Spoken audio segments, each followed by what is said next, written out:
Сәлеметсіздер ме достар? Бүгін мен сіздермен ерекше бір рецептпен бөліспекшімін. Егер үйіңізде саңырауқұлақ болса, осы қарапайым әрі жылдам дайындалатын тағамды жасауларыңызға кеңес беремін. Сізге ең алдымен жарты келі саңырауқұлақ, 1 пияз, 3 тіс сарымсақ, сұйық май, тұз, қара және қызыл бұрыш және орегано қажет. Ең алдымен саңырауқұлақтарыңызды жақсылап жуып алуды ұмытпаңыздар. Пиязымыз бен сарымсағымызды дәл осылай турап аламыз.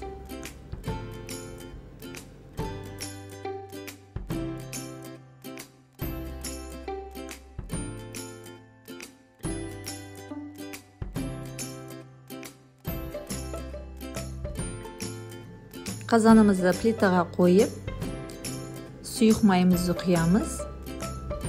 Жақсылап майды қыздырып аламыз да, жаңағы туралған пияз бен сарымсағымызды қуырып аламыз осы майға.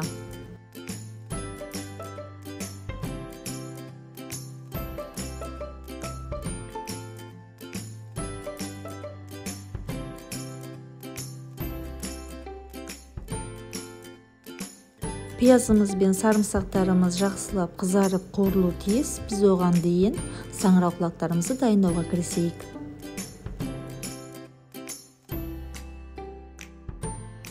Мен устрицалық саңырауқұлақтар қолдандым, сондықтан оларды турауға, кесуге кеңес берілмейді, дәмін жоғалтып алады. Сондықтан мен оны осылай қолмен үзіп-үзіп бөлшектедім.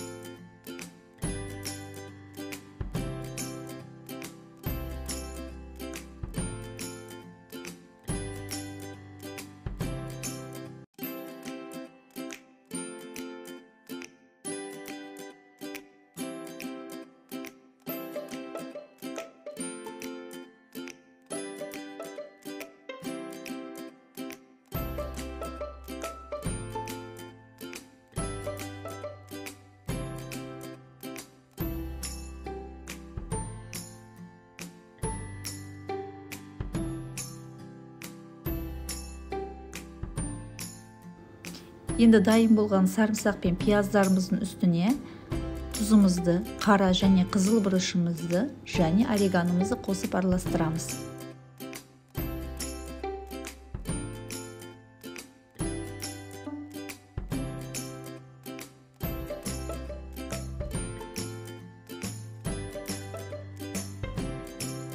Енді келесі кезек саңырауқұлақтарда. Саңырауқұлақтарымызды біртіндеп жақсылап осыған қосамыз.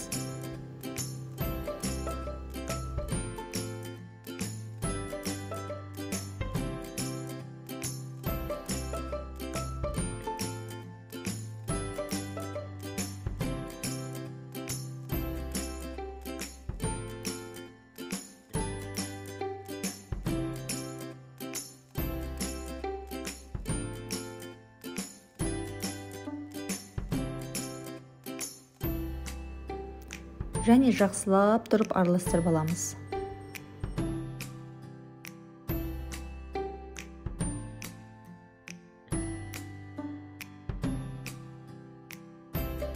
Саңырауқұлақтарымызды осылай араластыра отыра, қуыруды жалғастыра береміз.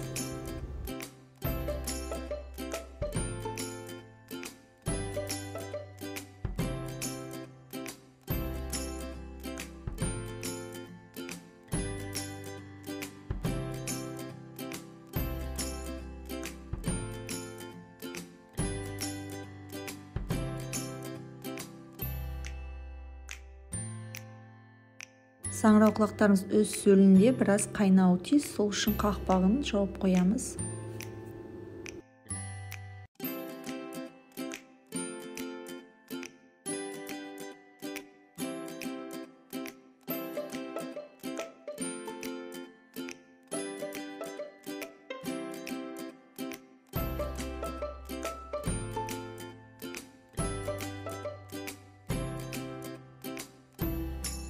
Саңырауқұлақтарымыз өз суында жақсылап қайнағаннан кейін қақпағын ашып, су сарқылғанға дейін жақсылап қуырамыз.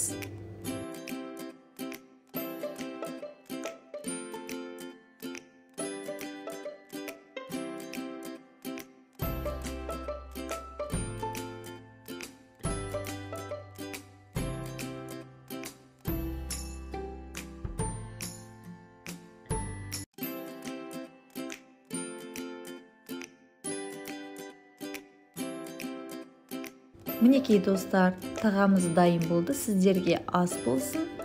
Небәрі 10 минут қана уақытыңыз кетті. Өте жылдам әрі оңай дайындалады. Үйде жасап көрсеңіздер болады.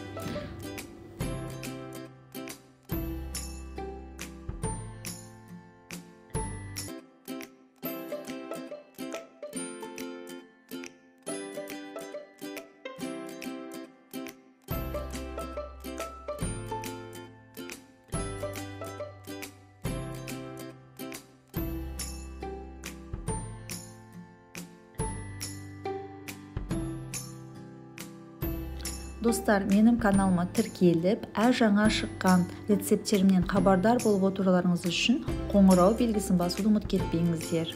Көріскенше!